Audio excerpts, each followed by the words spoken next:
Okay. All right.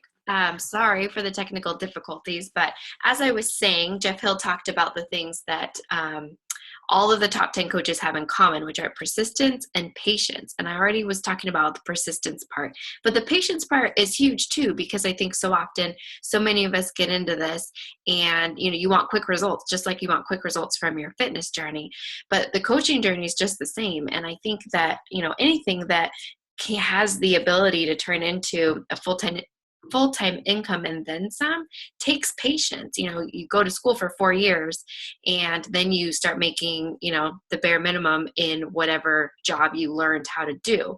And coaching is the same thing, but we're lucky that we don't have to learn about it for 4 years to get to that point. Oh, I'm glad Mary Kate was able to hop on. So just be patient with it. But like Shayna and I are always saying, that takes going back to the drawing board when something isn't working. Because if you are doing the vital behaviors and if you are doing now the vital process, which we're going to have a whole call about soon, and I hope you caught that on the National Wake Up Call last week by, I'm blanking on her name last week. Anyway, thank you, Micah. She did an excellent job going over the vital process, and that does not replace the vital behaviors, but it's a very important part of what we do as coaches. So if you didn't catch that call, go ahead and take a look at that. But that's pretty cool that the top 10 coaches are also different, yet Jeff Hill, who's a very smart man, pointed out that those are the two things that they all have in common, and that has gotten them to the point that they're at and such a very successful point in their businesses: persistence and patience. So I'm going to move on to talking about how to best lead your coaches. And one thing that I wanted to really highlight tonight is connecting with your coaches. And this is something that I'm really trying to course correct myself, as when I was a newer coach, I was really involved with my coaches and everything. And then I got into a phase of, just trying to grow my team and new coach boot camps and really fostering the new coaches. And then once they kind of took off, or once they did a challenge group or whatever, then I wasn't as engaged monthly with them. So I'm kind of going back to the drawing board, and I have been a few months, and connecting with them, especially just all of your coaches. But, a lot of you have been saying you have discount coaches or coaches that go inactive a lot. And I really believe that if we stayed engaged with them and treat them as challengers first and foremost, always, even at the point they become a coach, even if they become a business building coach, still treat them as a challenger. I mean, I still check in with Shayna on her nutrition because she asks me to. And she asked if she could have ice cream tonight. And I said no, because we started carnivores today, so ice cream is not allowed. So, but for me, my coach isn't super active right now. And that's another reason I wanted to talk about this. I'm not going to lie. I love my coach to death. Her and I are really, really good friends. But she's taken a step back in her business. And this is why this is in my head right now, why it's so important. So even for me as a business building coach, I'm a Beachbody lifer. I'm not going anywhere. It took me some time to kind of process the fact that she was taking a step back, and that she's always a huge cheerleader of mine and a really positive influence in my life. But the fact that she doesn't want to do this with me anymore, or not to the extent that I want to do it, was a little bit like, oh, bummer, and I had to kind of get over that, because what she does has nothing to do with me. But it brought up a good point in my mind that I need to be really intentional with making sure all of my coaches know that first and foremost, you're my challengers. And I want to make sure that I am helping you through your fitness journey always, because that's a marathon. It's not a sprint. And it's has to be one of the most important things that we focus on as coaches, because we have to be a product of the product. So it's my job, as I'm leading my team, to make sure my coaches feel that from me, and they know that if they need help in whatever direction with their fitness first, that I'm there to coach them. And then also mentoring your team as a leader. Leadership is an interesting thing, because I would venture to guess, and I fall into this category, that you didn't sign up to coach and then ask some of your team, go, oh, I'm a leader. Sweet. Sign me up. I want to, lead people. But as you build a team, you move into that role of a leader, because that person is looking to you to guide them through this business that you invited them to join. So whether or not you feel like you have leadership qualities, or you don't, or you want to, or you feel a little bit intimidated by that. I'm the first to say I'm way intimidated by leadership things. And I am trying constantly to read books and better myself as a leader, because I feel like that's my duty, just like it's my duty to make sure that my coaches feel connected to me through their fitness and that they know that they can come to me with that. I'm also developing my leadership skills going forward so that I can better mentor everybody on the team. So connect with your coaches. I've also had people who started a team and then decided that coaching wasn't for them. And even though I had tried to reach out to their coaches prior, kind of getting wind that they were no longer going to want to coach, I didn't have that personal connection with those people. So their coaching kind of went to the wayside, and they didn't want to do it anymore either, because you get into this business a lot of times with that personal, I'd say almost always with that personal connection. If you're on this team, I can't think of anybody on this team who didn't have that personal invite, that personal connection to your personally sponsored coach. So that is really crucial. I feel like the people who were once coaches and signed up other coaches, and then, their upline coach decided they didn't want to do it anymore, they don't have that personal connection with me, even if I've tried, even if I've reached out to them. Your vibe attracts your tribe. Maybe they're not my tribe. I'm not the one who got them into this. So it's so important to always stay engaged with your coaches and lead them, and lead from the front. Be fearless in that. We used to say in nursing, like, who's the fearless leader of the night? That just meant who's the charge nurse. Be in charge of your team, not from a point of managing anybody or telling anybody what to do, but lead with that confidence. And even if you don't feel like you have that confidence, as you lead and you fail forward, that confidence will grow in your abilities as a leader, and to lead a team. Even if you have one coach on your team, or even if you don't have any coaches on your team yet, you're working with your challengers, you're still a leader. And if you instill these activities into your business now, you'll be an even better leader as you do continue to add to your team.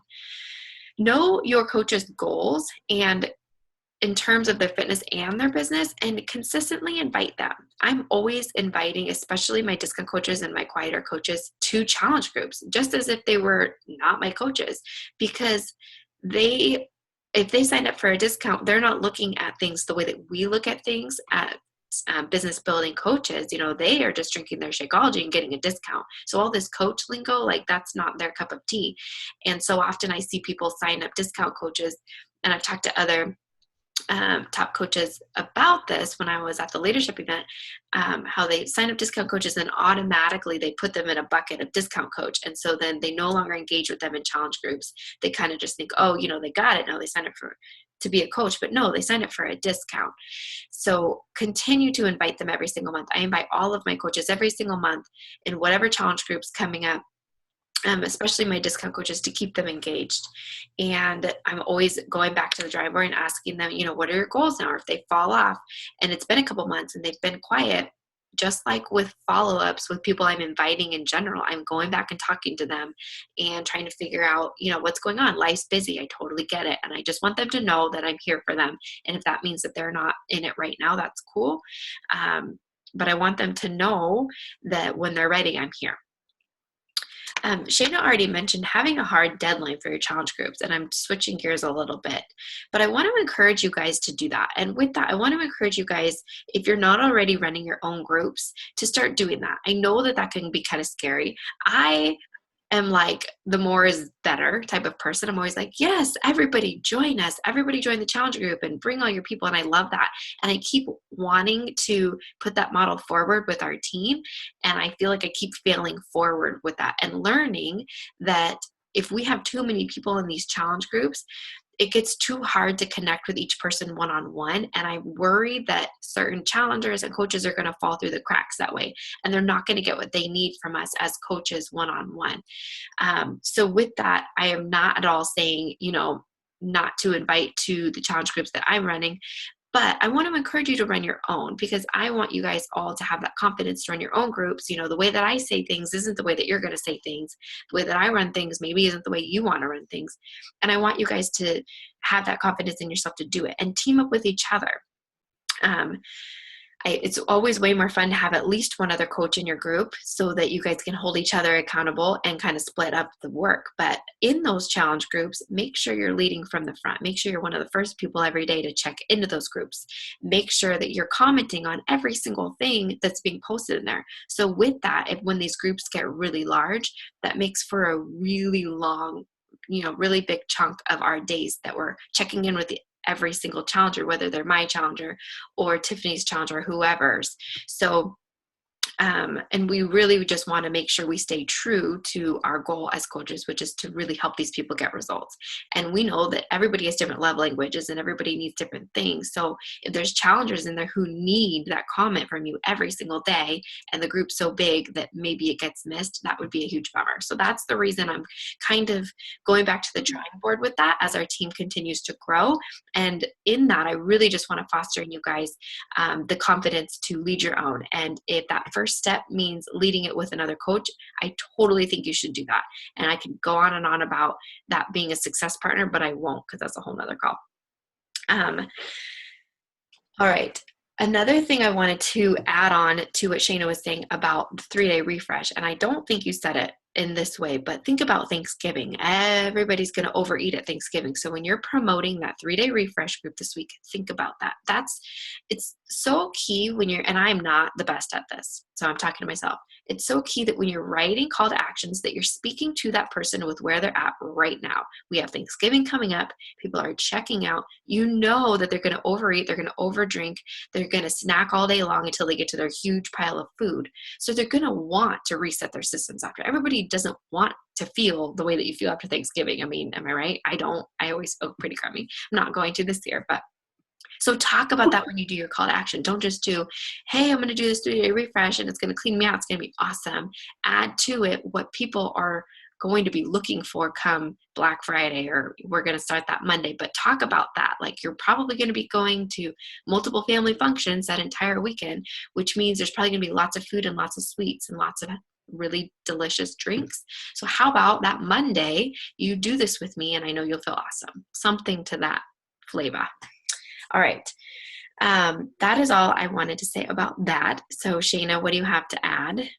Okay, so I just had a couple more topics that I wanted to talk about as far as leading your team. I started off with the whole practice and teach the fundamentals as my number 1 tip. My number 2 tip, and Andy went a little bit into this, but know your business and know your team. You cannot lead your team if you do not understand how your business works. That means that you need to have confidence, whether you know it or not now, that you will figure it out if you don't know it. And that is one of the biggest parts of being a leader to me, is having that confidence that, you know what, if I don't know the answer, I know where to find it and I will find it. And whether that's Google, whether that's YouTube, whether that's checking the FAQs in your Coach Online office, you've got to know your business, because that is how you are going to teach your coaches. And if you don't know your business, you can't expect your coaches to know their business. You need to know how to navigate your back office. You need to know how to sign people up as coaches, whether that's a challenge pack, $40, how they can get the reimbursement. You need to know all of these processes so that you can teach your team that. You need to know the app and how to use the app. You need to know where to find the answers to your questions so that not only do you know how to do it, but you can teach your team how to do that as well. And then the other part of that is know your team. And Andy talked a little bit about this. When you signed up with your coach, you had a personal connection to that coach. And when if your coach falls off, it's very rare that the coaches underneath them still thrive and move forward, because they don't have that person that they're personally connected to. I have a person like that on my team. It's actually Tiffany. Tiffany signed up with my cousin-in-law, and when my cousin-in-law decided not to coach anymore, I reached out to all of her coaches, and I got to know Tiffany, and we clicked, and that's an awesome thing, and I cherish our relationship that we've built, and whether that's just the friendship or the business side, both. But that's rare, because you sign up with your coach because you connected to that person. That's the special thing about this business, is as coaches, we're going to connect to different people that other people aren't going to connect to. It doesn't matter how many coaches are out there doing. Have something that I can offer somebody that you guys don't, and you guys have something that you can offer somebody that I don't have. And so you're going to connect with those people. So as far as knowing your team, I'm not just talking knowing about what your coaches want to do with this business, which is important, not just knowing what your coach's vision is, not just knowing what their fitness goals are. All of that stuff is important, and all of that stuff I feel like everyone should at least know at this point. You need to know those things about your teammates. But that being said, you need to know your team. Do you know your teammates' kids' names? Do you know their husbands' names? Do you know what they do for a living? Do you know what their husbands do for a living? Do you know what's going on in their life? Are they struggling in their marriage? Are they having problems with their kids? Are they hating their job right now?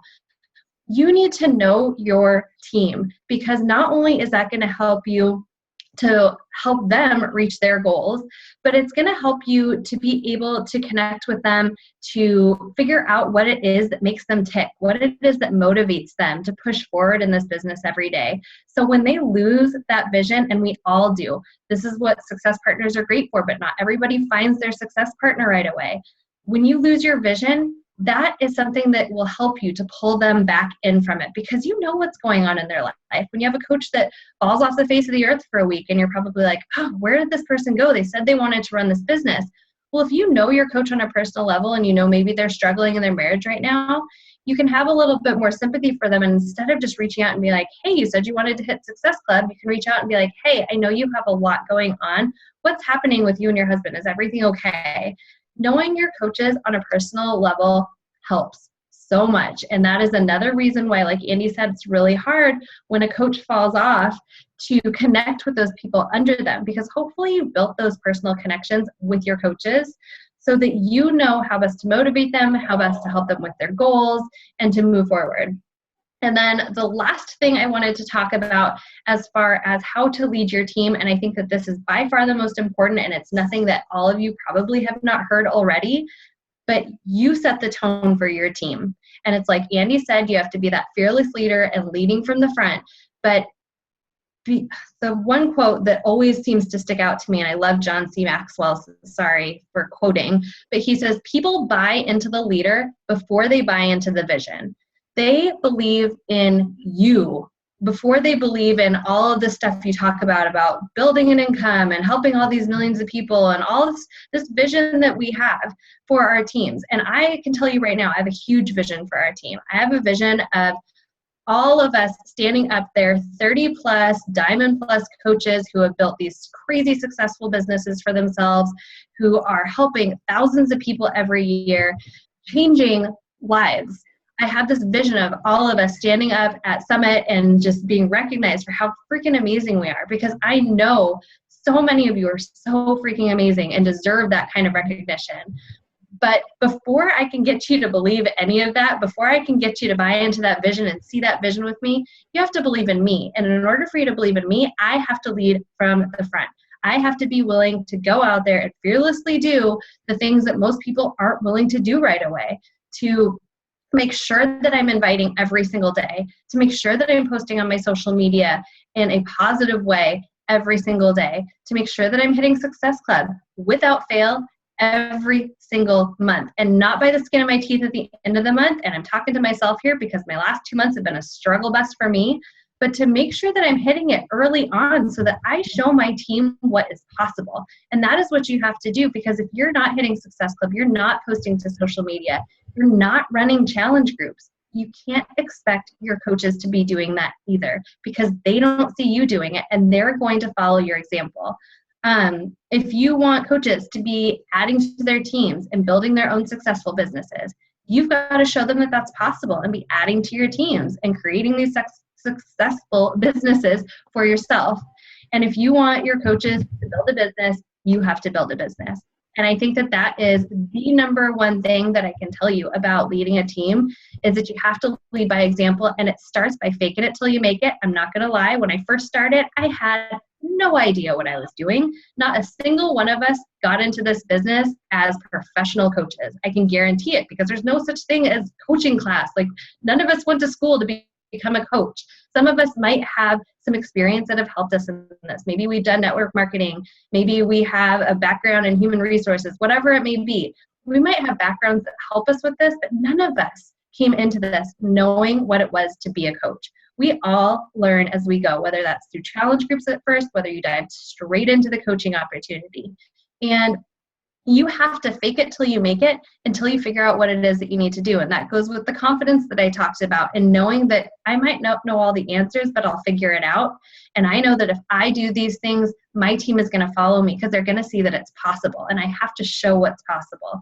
So I think that for me is the number one thing in leading your team. And like I said, it's no secret sauce. There's no amazing thing that I do or that Andy does or that any of us do to create successful teams, to help our leaders grow. It's all learning every single day, learning from your mistakes and tweaking it where you need to, and figuring out how do you course correct to make it better. It is humbling. It's being humble and being able to go back to people where maybe you failed them in the past and say, you know what? I didn't get you started the way that I should have when you first started coaching, and I'm sorry, but I've learned a lot since then, and I would love to help you now. And I have had those conversations, and they are hard to have, and it makes you feel a little hurt in your heart because I never want to lead anybody in the wrong direction. And like I said, sometimes we fake it till we make it, and sometimes that means that we make mistakes and we fumble along the way. But that is what it is to be a leader. And I think, like I said, number one thing that you can do is set the example. Your vibe attracts your tribe, and I 100% believe that. And I think that if you are setting the tone, if you're hitting Success Club and you're signing coaches and you're pushing forward and you're posting on social media and you're talking about what it is that you do and you're loving it and you're doing challenge groups and you're being active in them, you will find coaches that are going to do those exact same things because they're watching you. And so that is my last little spiel for the night.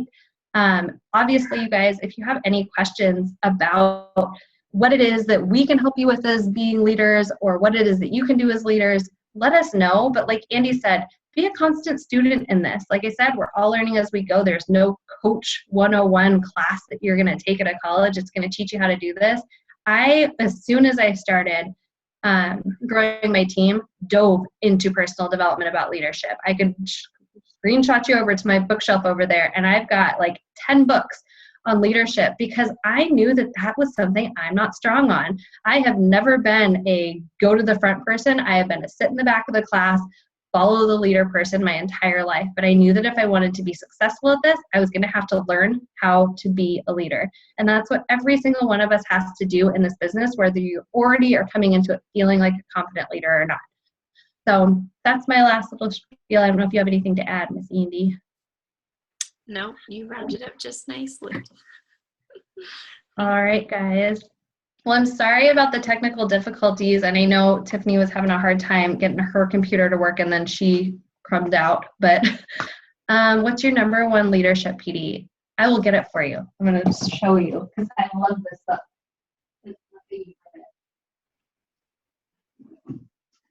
You guys have heard people talk about it all the time, but honestly, it's this book right here, and it's the 21 Irrefutable Laws of Leadership.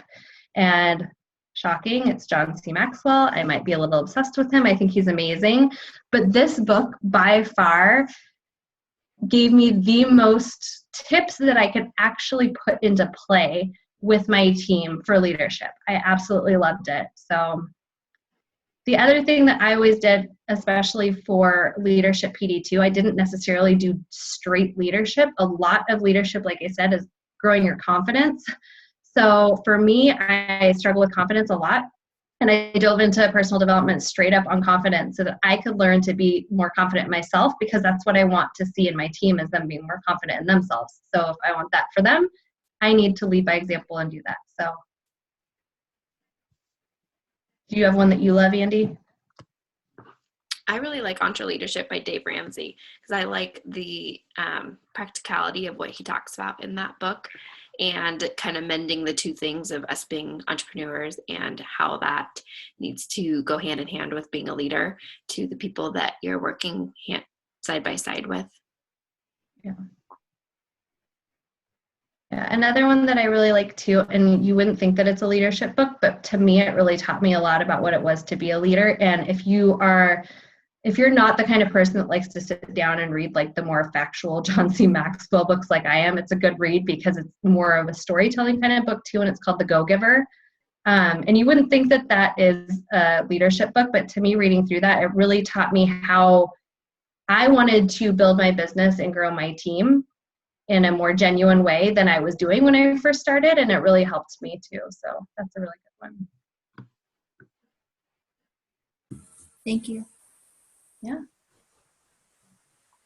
All right, girls. Well, thank you so much for hopping on, and I hope you guys have a great night. If you have any questions, you can pop them below in either team page and we'll get them answered.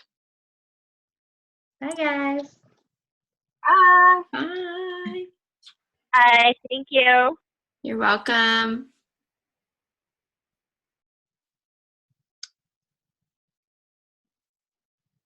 I think you're still recording. Oh, I'm like,